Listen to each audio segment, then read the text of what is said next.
Hello there and good evening. It is 10 p.m. My name is Toby Lepati Mesme and this is episode 9 of MesmePolitics. Welcome along. I hope you are well. On tonight's show, solidarity towards refugees shown in Glasgow. Genuinely emotional scenes as working class people in the city demonstrate the meaning of true solidarity. Progressive Democrats and their efforts to pressure Joe Biden on the matter of Israel and its aggression and its occupation and the war being waged against the Palestinian people. But first, at the top of the show, David Cameron's appearance before MPs. Bear with me a minute, just got to sort something technical out.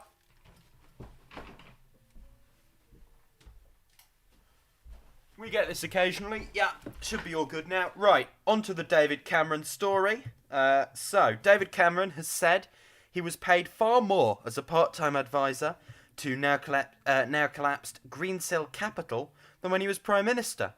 He told MPs he had a big economic investment in the finance company, including shares. But he insisted he was not motivated by money when he lobbied ministers on behalf of the firm and said he believed he'd acted in the national interest. No, really. He was paid £150,000 a year when he quit as Prime Minister.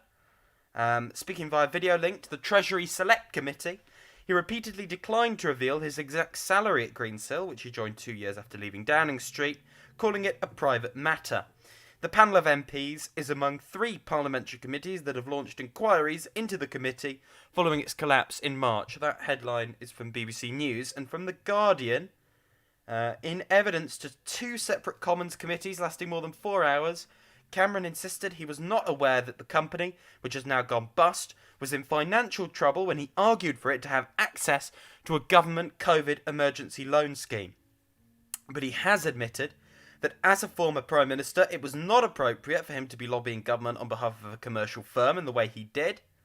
The hearings saw Cameron face fierce criticism from opposition MPs, but there were no disclosures likely to make the episode more damaging to his reputation than it already is. So, what to make of the whole thing? Well, one of the upsides on this is people in the Johnson government, because of all Brexit splits within the Tory party, are probably more than happy to see Cameron flounder, even face prosecution. He certainly deserves to face prosecution. Totally vacuous politician, devoid of any principle, ransacked the country in office for 6 years, shat his pants and ran away after the Brexit referendum. An all-round terrible guy. Nothing good to say about him.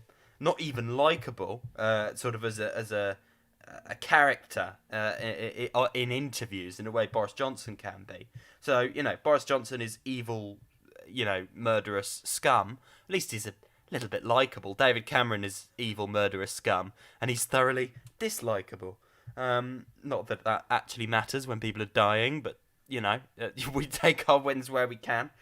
David Cameron, thoroughly deplorable individual, immiserated vast swathes of the British population and the working class, and clearly caught with his hands in the jar. He doesn't regret it. He regrets he was found out. And hopefully, because of the intra-party Tory grudges, the government lets him get shafted for this, because he certainly deserves to be shafted for this.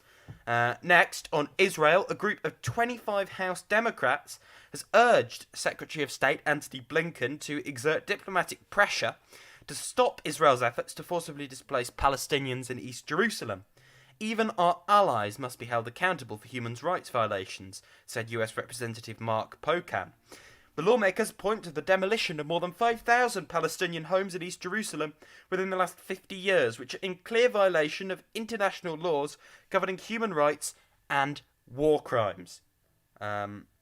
Which is all very true, in many ways even understates the issue. I think it's very interesting what we see from Joe Biden in terms of the American response to the travesty. We see, the genocidal logic of, right, the state can defend itself, but the displaced population can't. The occupying force can exert massive state violence, but armed resistance with not many resources from the Palestinian people is beyond the pale when their children are being killed and they're being impoverished by the occupation and the apartheid system. You know, whatever progressive shifts Joe Biden has made domestically, in terms of foreign policy, he is a murderous ghoul. And during this episode, left us with no illusions of that. It's good to see, actually, principled criticism from AOC, from Rashida Tlaib, from Ilhan Omar. You know, these sort of characters, the squad, who often face criticism on sort of more hardline elements of the left for dropping the ball, for being too sort of in with the Democratic Party clique, which is, you know, there are legitimate criticisms to be made. However, they're very adept politicians. They do have principles, and they've shown it here. One of them talking about the apartheid nature. I believe it was Rashida talking about the apartheid nature of what Israel is doing, and principled criticism, including from AOC, of what's going on. Very clearly drawing lines, and, you know, there is now a left force in the Democratic Party out of step with the consensus around Israel, the cross-party consensus. That's good to see. It's small, but it does mean there are now people on television, right? What was the Tea Party? They changed the political conversation to the radical right, even though at the beginning they were a fringe that mainstream Republicans and the Democratic Party as well were out of step with. Same thing here, in an opposite way, right? In terms of these people are standing up for human rights, the Tea Party were cranks. What we see is, you know, the conversation is beginning, okay? There is now a wing of the Democratic Party willing to criticise Israel and willing to say, let's withdraw our aid, you know, the billions of dollars in aid for Israel. That is really, really crucial. And obviously the demand on Joe Biden has to be, stop favouring one side or the other, recognise the right of Palestinians to armed resistance, condemn the Israeli occupation, and, of course, withdraw all aid until international law is followed and the war crimes stop. And a genuine peace process, not a lopsided peace process, can be brought about. That's basically the bare minimum. I mean, the bare minimum demand for the states. Obviously, Biden isn't going to do that, but that's what progressives should have in mind.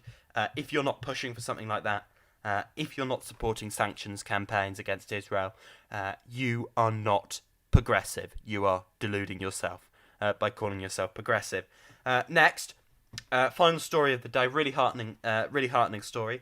Campaigners have hailed a victory for Glaswegian solidarity and told the Home Office, "You messed with the wrong city," as two men detained by UK immigration enforcement were released back into their community after a day of protest. Police Scotland intervened to free the men after a tense day-long standoff between immigration officials and hundreds of local residents who surrounded their van in a residential street on the south side of Glasgow to stop the detention of the men during Eid al-Fitr. Staff from immigration enforcement are believed to have swooped on a property in Pollentshields early on Thursday morning and detained people. This is what working class solidarity looks like. If you look at the footage when they let them out of the van, really, you know, heartbreaking, heartwarming, incredible that we see something like this in one of the UK's major cities. It does give you faith in humanity. It does give you faith in the people of this country, and it does tell you that there is a better way, there is a better world that we can all bring about, and that people joining together in solidarity can see through the lies, the demonisation about asylum seekers, and can say, no, these people are part of our community. The police will not divide us. Immigration enforcement agents will not divide us. They belong here. We will not let you take them. And you saw people stopping the state from forcibly removing individuals who had sought asylum in this country, who wanted to be in this country, who were in the community. People stood up and said, no, you will not take these people.